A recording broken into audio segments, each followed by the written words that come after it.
Hello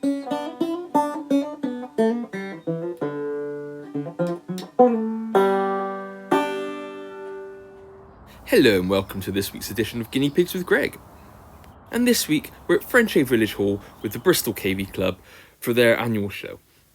As mentioned before, this is my local club and it's the club that my granddad started back in the 60s, so I always enjoy showing here. And we're mostly using this show to give our pigs some experience for some of the bigger shows coming up later in the year.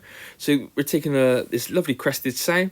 She's still got to fill out a little bit more, but I think she's developing really nicely. And then we've got our team of teddies that we're prepping ready for the Wiltshire show later in the month. So we're really brought a nice team out today. And it looks like everyone's penned up and ready to go. So we'll just see how many entries are in this show. It looks like a decent size today. And the highest cage number I could find was 165. So that's a nice entry for a summer show. And we're lucky today to have two very good judges, both of which are good friends of mine and have been mentors to me in my judging journey. First up, judging the selfs, we have Ian Cinderby. Again, a great friend of the family and a stalwart fancier. And we also have Peter Gammy, who again is a great all-round judge and also a good friend. And Penny Bell has stepped in to judge the pet section today, which is very good of her, so thank you, Penny. There are lots of lovely rosettes on display today. I'm not sure we're going to be in with a chance of winning one, but it would be nice to put one of these up on the wall. I always like to have a look around the show and see what's going on. And I stopped by the pet table and there were some really, really pretty pigs there. Pretty in both appearance and pretty big. So yeah, it was nice to see how friendly they were and how they were being judged. Then I thought I'd go and harass Ian whilst he was judging and see what sort of quality he had in his section. It looked like he had a few decent quality pigs. This buff looked quite nice in his hand as he was judging. Then he had a very good lineup of blues. These were all well-balanced pigs and really caught my eye, especially with the sun. You could really see the good colour in them. And whilst there weren't many selfs today, the leading ones apparently were of very good quality. So with both cresteds and teddies in the show today, we have a vested interest in watching the coated section. And this Rex really looked the part today. Very dense, and I was able to see right into the coat, which was nice. And then I got to watch the teddies being judged. And there were a lot of teddies here today, over 40 teddies. And they were, on the whole, very good quality. I really enjoyed watching them. I've noticed how beautiful adult teddies' heads go as they get older. They really blossom and they're very wide. And if they've got a good ear set, it makes them look just absolutely gorgeous. As you can see here, lots of jowl as well as good coat. I had this down as being the best teddy from the adult section. It just looked absolutely stunning. The coat was amazing. The body shape, it was brilliant. But the tri-class was very well contested. And that pig did eventually win, and it belonged to Lily Pop Cavies.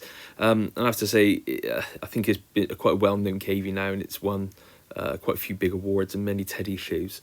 But you can see here, it just stands out from all the rest. The head is a completely different shape, good ear placement, and good size, and that coat really pops. I was lucky enough to catch a big class of tort and white cavies being judged. Some good patching, really nice colours, and I always find this breed fascinating. It's like nature's puzzle.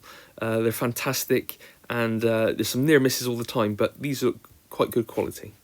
And then it was straight back into that adult coated section. Again with a Swiss, I always quite like to see these. And then there's our crested on the table. She stood absolutely fantastically. And there's some very nice comments made about her by Peter, which really helped me justify taking her to some of the bigger shows later in the year. There are a fair few Californians on display, of varying degrees of quality. It's not a great time of year for them because the smuts and the points are really fading. And there was also this nice otter. It's just good to see all these different breeds out there. You know, this has got a nice big bold eye and a nice chest. And I thought it would be nice for everyone to see. This abbey had a good layout, and there are quite a few abbeys here today as well. There are some very nice examples of lots of breeds. This Lancaster caught my eye because this breed has a messy hair day, to say the least. And all the cavies with slightly longer hair shown on boards. This Swiss was very nice. It looked and stood well. And then we had all sorts of long hairs. We had Peruvians, we had Shelties and Coronets at the show, and they all looked reasonably good. It's very hard to judge them without actually getting your hands on them, but you can usually get an idea of the quality of a Cavy by the way it's presented. Peter's giving these long hairs a real good going over and assessing them to their absolute best. There's a really large class of under 5 teddies, and so again, some fantastic examples of the breed. It'd be nice to see these again in a few months' time and see how they develop. And then the final best in show judging, the top 3 coated were the top 3 best in show. So on the right we have the 5 to 8 teddy, followed by the adult teddy, followed by the adult crested of ours. So we got 3rd best in show, and we're very pleased and in good company. So congratulations to Lily Pop on winning best in show. Best located and best in show is Lily Pop Cavies.